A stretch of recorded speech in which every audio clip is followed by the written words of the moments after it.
မင်းတို့လာတလာလုံးမလို့ပလန်တစ်တစ်ခုလည်းမလို့စာမွေးဝဲပြီးတဲ့အထိစောင့်နေဖို့လည်းမလို့နောက်ပတ်တင်းလာနေဓမ္မမဟုတ်မင်းအစင်သစ်ဖြစ်တဲ့အချိန်ဒီစောင့်နေဖို့လည်းမလို့ပြန်မင်းလိုအပ်တာကတရက်သေးပါပဲတင်မြေကြီးမတင်ရွှေကြီးဆိုတဲ့စကားပုံတွေကအတိုင်းပဲခါတိတဲ့အမှန်တရားကဘာလဲဆိုတော့လူများစုဟာမပြောင်းလဲနိုင်ကြအကြောင်းရင်းကသူတို့ခံစားနေရတဲ့နာကျင်မှုကမလုံလောက်သေးလို့ပါသူတို့တွေဟာစင်ကြယ်တွေထဲမှာပိုနေတဲ့နစ်နေရင်းနဲ့အောင်မြင်မှုအကြောင်းဗီဒီယိုတွေကိုပဲထိုင်ပုတ်ပြီးတော့ကြည့်နေတဲ့ကြဒါပေမဲ့မင်းကတော့ဒီဗီဒီယိုကြည့်နေပြီဆိုရင်မင်းရဲ့ရင်ထဲမှာရှိတဲ့တစ်ခုကဟန်ဆောင်နေရတာကိုညှင်းငွေသွားပါဒီနေ့ဟာအကုန်လုံးစွမ်းအားတိုးတက်စေမယ့်နီလန်းတွေအကြောင်းကို sharing လုပ်ဖို့မဟုတ်ဘူးဒါဟာခလုတ်တစ်ခုကိုအပြီးပိုင်နှိမ့်လိုက်ဖို့ပါပြောနေတာကြားတယ်ဗျာကျွန်တော်ကြည့်လိုက်အောင်အဆင့်1ကိုယ့်ကိုညာနေတဲ့စင်ကြယ်တွေကိုဝင်ခံပါမင်းပင်ပန်းလုံးလို့မဟုတ်ဘူးမင်းမှာစီကံမရှိတာလည်းမဟုတ်ဘူးမင်းအလုံးများလုံးလို့လည်းမဟုတ်ဘူးမင်းအာယုံမဆိုင်နိုင်တာလည်းမဟုတ်ဘူးမင်းနောက်ကျသွားတာလည်းမဟုတ်ဘူးတကယ်တော့မင်းကစတင်ဖို့ကိုကြောက်ရွံ့နေရပါဒါတွေကိုမသိကြအောင်စောင့်နေပါနဲ့မင်းကိုယ့်ကိုအမြဲညာနေကြဖြစ်တဲ့စင်ကြယ်သုံးခုကိုချရေးလိုက်ပါငါမနေ့ဖြစ်မှာစမယ်ငါမှအချိန်မရှိဘူးငါစိတ်ပါလာဝယ်လိုတာပါအခုအဲ့ဒါတွေကိုအတန်ထွက်ပြီးတော့ဖတ်ကြည့်လိုက်ပါမင်းရဲ့ဘိုက်ကိုအထိုးခံလိုက်ရတယ်လို့မျိုးခံစားရလိမ့်မယ်အဲ့ဒါဟာမင်းရဲ့စိတ်ရင်းအမှန်ကနိုးထလာတာပါပဲအဆက်ခွဲရလည်းမဟုတ်ဘူးဒါအမှန်တရားပဲအမှန်တရားဟာပထမဆုံးခြေလှမ်းပါပဲအဆင့်2မင်းရဲ့ digital ဘဝကိုရှင်းလင်းပါမင်းရဲ့စိတ်ပစ္စည်းမှု85%ဟာအဆင့်အမှန်မဟုတ်ပါဘူး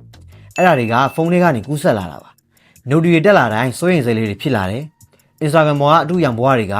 ကမင်းရဲ့ကိုယ့်ကိုတန်ဖိုးထားမှုအပေါ်အမှန်တကယ်စိုးကျိုးတွေပေးတယ်ဒါကြောင့်စိန်ခေါ်မှုကတော့မင်းကိုအမိုက်လိုမျိုးခံစားရစေတဲ့ application သုံးခုကိုဖျက်ပစ်လိုက်ပါမင်းကိုတိတ်တိတ်လေးအားငယ်စေတဲ့လူ9ယောက်ကို unfollow လုပ်လိုက်ပါပြီးရင်မင်းရဲ့ဖုန်းကို grayscale လို့ခေါ်တဲ့အဖြူအမဲပြောင်းလိုက်ပါဟုတ်တယ်အဖြူအမဲရောင်ပြောတာပါဒါကိုတစ်ရက်လောက်တော့စမ်းလုပ်ကြည့်လိုက်ပါမင်းရဲ့အုံနောက်ဟာပြန်တွေးတော့ဖို့အတွက်နေရာလွတ်တွေရုပ်တွေရလာတာကိုသတိထားမိပါလိမ့်မယ်အဆင့်3ညီသူမြေဝါဖြစ်တည်မှုအဟောင်းကိုမီးရှို့ပစ်လိုက်ပါဒါဟာအစွမ်းထက်ဆုံးအပိုင်းပါပဲစာအုပ်တို့ကိုယူပြီးတော့ဒီမိကုန်းတွေကိုဖြေလိုက်ပါငါဘယ်တော့မှမဖြစ်ချင်ခဲ့တဲ့ဘလို့လူမျိုးဖြစ်နေပြီလေဘလို့အကျင့်တွေကငါ့ကိုငါကိုယ်တိုင်တော့မကြိုက်တဲ့လူတစ်ယောက်ဖြစ်ပြောင်းလဲပြစ်နေရလဲပတ်ဝန်းကျင်နဲ့အံကွန်ခွင်ကြဖြစ်ဖို့အတွက်ငါဘာတွေကိုစိတ်ဝင်စားကြည့်အောင်စောင့်နေရလဲအခုအဲ့ဒီစာရွက်ကိုဖျက်ဆီးပစ်လိုက်ပါစုပ်ဖြဲပစ်လိုက်ပါမီးရှို့ပစ်လိုက်ပါအပိုင်းစာပေါင်း100လောက်ဖြစ်အောင်စုပ်ဖြဲလိုက်ပါမင်းဒရမာခင်းနေရလဲမဟုတ်ဘူးပြောင်းလဲတော့မယ်နဲ့ဘယ်တော့မှမပြောင်းလဲတဲ့မင်းရဲ့ version အဟောင်းကိုညှိမြုပ်တကြိုလိုက်တာပါအဆင့်4စစ်တီတော်နိုင်ခန္ဓာကိုယ်အုံနောက်နဲ့အသက်ရှူခြင်းအတွက်တိုင်မာကိုမိနစ်60လောက်ပေးလိုက်ပါပထမဆုံးမိနစ်20ရုပ်ပိုင်းဆိုင်ရာအတွက်ပြေးပါဒိုက်ထိုးပါထိုင်ထားလုပ်ပါဒါမှမဟုတ်ရေအေးလေးနဲ့ရေချိုးပါလှုပ်ရှားလိုက်ပါမင်းရဲ့ဝေဝါးနေတဲ့မြူကိုးတွေကိုခါချပစ်လိုက်တာပါ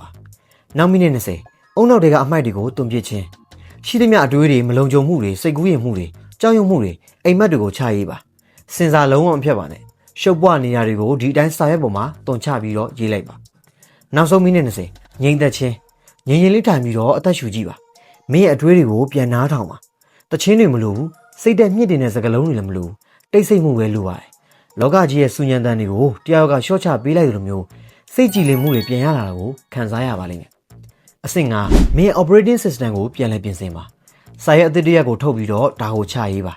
ငါအချင်းတစ်ခုတည်းကိုပဲပြင်ရမယ်ဆိုရင်အဲ့ဒါဘာဖြစ်မလဲအဲ့ချိန်လားဖုန်းဆွဲရလားပြင်းတာလားစတဲ့အဓိကကြတဲ့အချက်ကနေစငါရက်ပေါင်း30တိတိအပြေအဝအာယုံစိုက်လိုက်ရင်ငါဘာဖြစ်လာနိုင်မလဲ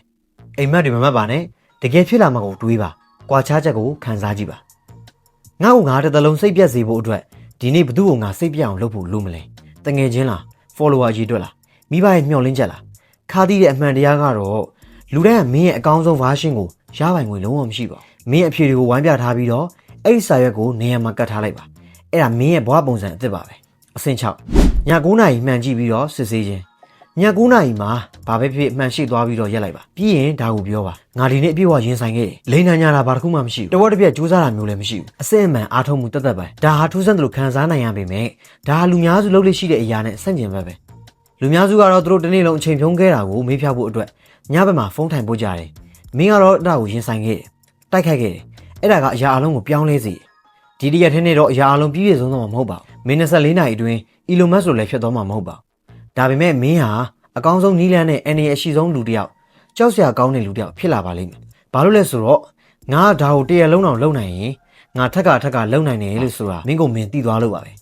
လူတွေဟာသူတို့ရဲ့ဘဝကိုအချိန်တွေအကြာကြီးနဲ့ပြန်မတိဆောက်ကြပါဘူးဆုံးဖြတ်ချက်တွေနဲ့ပဲတိဆောက်ကြတာပါမင်းဒါကိုတကယ်လုပ်မယ်ဆိုရင်ဗီဒီယိုကိုလိုက်ပေးရုံစိတ်တကြစရာ comment ရေးခဲ့ရုံနဲ့တင်မလုပ်ပါနဲ့မနေ့ပြန်ရောက်ရင်ငါလုပ်ခဲ့ပြီးပြီငါအပြည့်အဝရင်ဆိုင်ခဲ့ပြီးပြီလို့ဒီဗီဒီယိုမှာ comment ရေးလိုက်ပါဘသူကတကယ်ပြောင်းလဲခြင်းတာလဲဘသူကတက်တောင့်တက်တာနေခြင်းတာလဲဆိုတာကြည့်ကြတာပေါ့မင်းရဲ့ဘဝကအလိုလျောက်တော့ပြောင်းလဲမသွားပါဘူးဒါပေမဲ့ဒီတရက်ထဲကနေပြီးတော့စတင်နိုင်ပါတယ်ကဲဒါဆိုရင်တော့နောက်ဗီဒီယိုမှာကျွန်တော်တို့ပြန်တွေ့ကြပါမယ် see you ။